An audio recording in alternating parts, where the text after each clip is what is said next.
avec d'autres.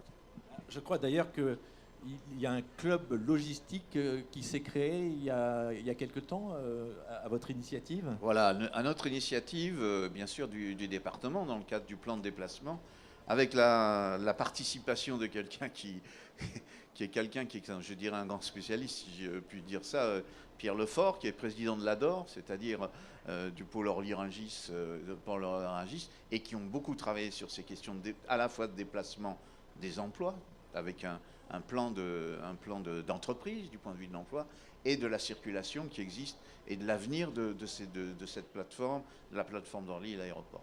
Donc ensemble, nous travaillons sur cette question. Lui nous aide très profondément, je tiens à lui rendre hommage, parce que c'est quand même à partir d'une connaissance d'une telle plateforme qu'on peut mieux travailler dans cette région, une région parisienne. Et ça nous permet justement d'évoquer tous les thèmes. Alors en ce moment, nous sommes dans la période, je dirais, d'observation, d'apprentissage même. Quand on écoute nos amis de Sogaris et du port autonome, je crois qu'il y a une sorte d'apprentissage de ce qui est aujourd'hui envisagé par les différentes institutions qui sont celles-là et qui nous apportent, je crois, une réflexion.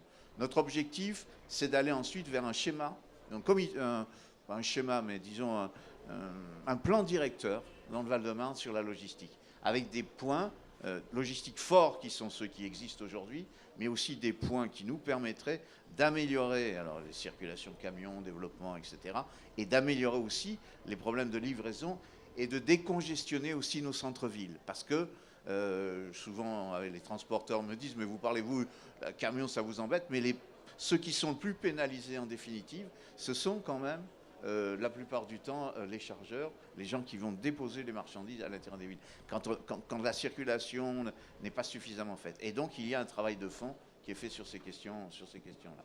Alors on peut envisager des transports, par exemple des véhicules électriques pour faire de la logistique. Est-ce que c'est quelque chose de concevable? Peut-être que le vice-président et M. Fossel pourra également nous répondre. Non seulement c'est concevable, mais ça existe déjà. On a par exemple un de nos clients qui n'est pas encore dans le Val-de-Marne, mais qui, je l'espère, le sera bientôt, qui est une entreprise qui s'appelle Deray, qui a décidé de distribuer tout. Il a le trafic des magasins Sephora. Et il a décidé de créer une vingtaine de petites plateformes en France, qui sont des plateformes de proximité. Et tous ces produits donc, destinés aux magasins Sephora sont livrés avec des camions électriques.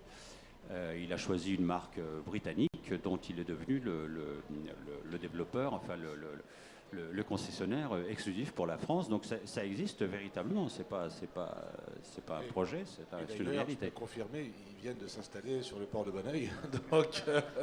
Donc effectivement, depuis quelques mois, ils ont une flotte d'une vingtaine de camions électriques. C'est des petits porteurs. Des camions électriques, oui. Tout à fait. Oui. Petits porteurs, évidemment. Et donc aujourd'hui, ils assurent la distribution, évidemment, dans des conditions tout à fait optimum en matière d'environnement. Puisque nous reparlons un peu du port de Bonneuil, quelle est la demande actuelle des utilisateurs quand ils viennent sur le port de Bonneuil? Quelles sont leurs problématiques et quelles sont leurs demandes spécifiques? Écoutez, aujourd'hui, comme je le disais tout à l'heure, la problématique déchets reste quand même la problématique la plus importante, puisque effectivement, tous les grands groupes, qu'ils soient français, voire internationaux, aujourd'hui, essayent de se positionner au mieux, effectivement, à des gisements, c'est-à-dire des bassins de consommation, donc des bassins de production, on va dire, de déchets, et de fait, ont bien vite compris qu'à ce niveau-là, la seule solution, seul le trafic fluvial, ou le trafic ferroviaire d'ailleurs, pouvait répondre à leurs problématiques. Donc on se retrouve confronté à une très forte demande de ce type, avec une autre problématique qui est importante et qui fait que, évidemment, sur nos plateformes qui sont la plupart du temps bien insérées, voire imbriquées en zone urbaine, on se retrouve avec des activités qui peuvent présenter un certain nombre d'inconvénients pour l'environnement, tout simplement. C'est-à-dire, ça peut être poussiéreux, ça peut être des odeurs, et peut-être des risques de pollution. Donc, nous, la problématique, bien évidemment, il faut pouvoir favoriser.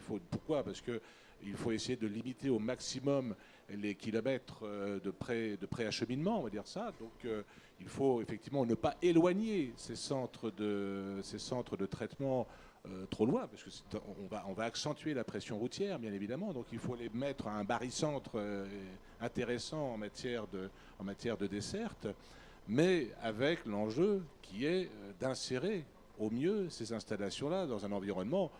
Pour ceux qui connaissent un peu le port de Bonneuil, effectivement, on est dans un environnement relativement assez résidentiel quand même, il faut le reconnaître. Et donc, des efforts importants pour limiter au maximum les risques et donc d'arriver à avoir une insertion de qualité. Donc, on a développé, vous le savez, depuis peu de temps, la charte Sable en Seine aujourd'hui, qui est tournée principalement vers les entreprises qui traitent des granulats ou de la fabrication de béton ou du ciment. Donc, quel est le contenu de cette charte? Alors, cette charte Sable en Seine, c'est une charte de partenariat entre le port et ses principaux occupants, on va dire, puisque c'est quand même les principaux chargeurs aujourd'hui sur les ports, qui touchent principalement pour l'instant ce qu'on appelle les ports urbains, un peu moins les plateformes comme Bonneuil et Gennevilliers, mais on va bientôt y passer aussi, et qui est un système de qualification, d'audit de qualité qui va essayer de corriger un certain nombre d'inconvénients, aussi bien dans tout ce qui est à bord de ces ports, toutes les nuisances que ça peut occasionner, que des activités principalement développées sur ces plateformes, où effectivement la qualité de l'insertion architecturale, la limitation des nuisances sonores, poussières, les rejets, tous ces éléments-là vont être audités par des audits indépendants. Et il y aura des systèmes de notation et une démarche de progrès avec des audits réguliers pour pouvoir rehausser effectivement la qualité des installations qui, parfois, il faut le reconnaître, ne présentent pas, quand on est au pied d'un immeuble, des aspects toujours très sympathiques.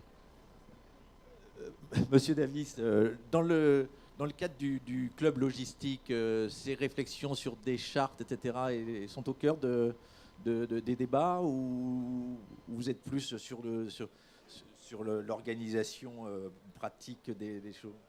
Non, pour l'instant, je dirais que nous sommes en train de travailler sur un diagnostic de l'existant aujourd'hui, des problèmes posés dans les villes. Et ce diagnostic